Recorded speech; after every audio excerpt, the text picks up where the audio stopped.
Ramadhan na Tifu TV.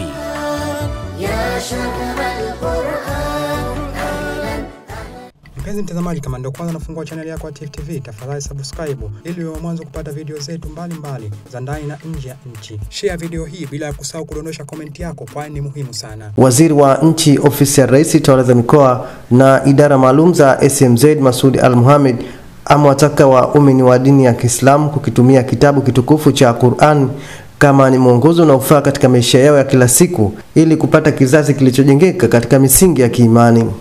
Mheshimiwa Masoud, ambaye pia ni mwakilishi wa jimbo la Ole Kisiwani Pemba, ametoa kauli hiyo wakati akizungumza na wanafunzi, wazazi na walimu wa madrasa mara baada ya kumalizika kwa mashindano ya Qur'an yaliyofanyika Ole Kisiwani humo. Amesema ili jamii iweze kupata kizazi chenye misingi ya maadili mema, ni lazima waumini waishi kwa kufuata kitabu kitukufu. Lakini nichukue nafasi hii pia kusema jambo moja. Niwasihi sana waumini wenzangu wa dini ya Kiislamu na watu sote, tukitumie kitabu kitukufu cha Qur'ani kama ndiyo mwongozo wa maisha yetu ya kila siku. Mwenyezi Mungu amesema, Alif Lam Mim dhalika alkitabu la raiba fi hudan lilmuttaqin.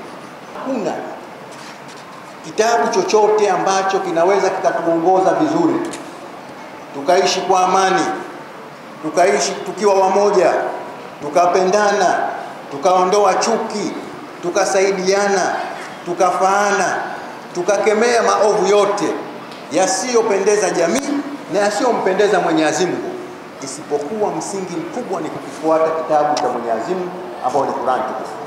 Kwa upande wake, katibu wa CCM wilaya Chake Chake, Ali Mohamed Chande, amesifu juhudi zinazochukuliwa na walimu wa madrasa katika kuwafundisha watoto kitabu kitukufu cha Qur'an. Niwashukuru walimu jinsi vile ambavyo wamejipanga kuandaa wanafunzi. Sio kazi ndogo kama vile ambavyo tumeona amesikizwa mara moja, lakini huko nyuma imepita kazi kubwa mpaka akafika pahali akaweza kufika hapa. Mfano tumeona kwa vijana wetu wadogo sana ambao ile kukaa pale kwenye kiti kwake ni jambo, lakini ameweza kukaa, amesikiliza, ameuliza na amejibu vizuri. Hii ni kazi kubwa ambayo Mwenyezi Mungu aliwajalia walimu wakaweza kuongoza vijana wale mpaka wakafikia hapo. Tuendelee kuombea inshallah Mwenyezi Mungu awajalie maisha marefu yenye kheri, waendelee zaidi na zaidi ili mashindano yetu yazidi kufana. Mapema akisoma risala mjumbe wa jumuiya kuhifadhi Qur'an na maendeleo ya Kiislamu Ole, Ustaz Hassan Khamisi, amewasihi waumini wa dini ya Kiislamu katika kukisoma kitabu hicho ili kupata malipo mema kesho akhera. Ni wajibu wetu kuingia katika kundi la jamaa wa Allah Subhanahu wa Ta'ala kwa kuwa karibu na kitabu chake cha Qur'ani, kwa kukisoma na kukisimamia. Mheshimiwa mgeni rasmi, kwa vile mwezi wa Ramadhani ndio mwezi ambao ndani yake imeshushwa Qur'ani, hivyo ni wakati bora wa kuzidisha juhudi za kuisoma na kuisimamia Qur'an.